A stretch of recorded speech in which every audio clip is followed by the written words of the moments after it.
Menanti sebaliknya, Bila diciptakan tanya oleh Allah tapi tanya akan beribadah kepada Allah, maka Allah akan memberikan azab dan neraka bawah tanya kepada Allah Subhanahu. Adapun Allah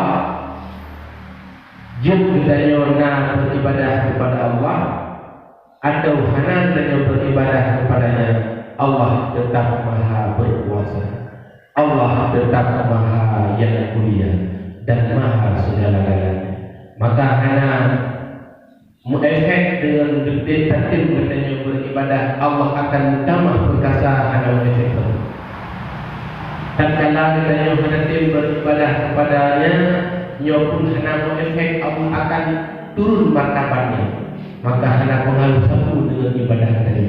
Tapi ibadah itu hanya pengaruh kepada seorang yang beribadah. Dalam kitab Ayyuhal Walad disebutkan malam ta'mal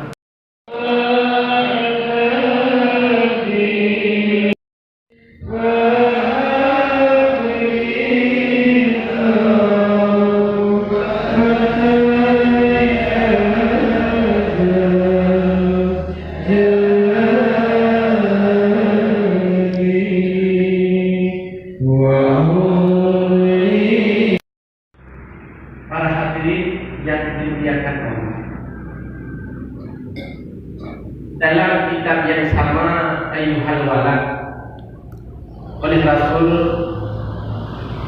disebutkan, oleh sebahagian ulama disebutkan sama hadis Rasulullah yang bunyinya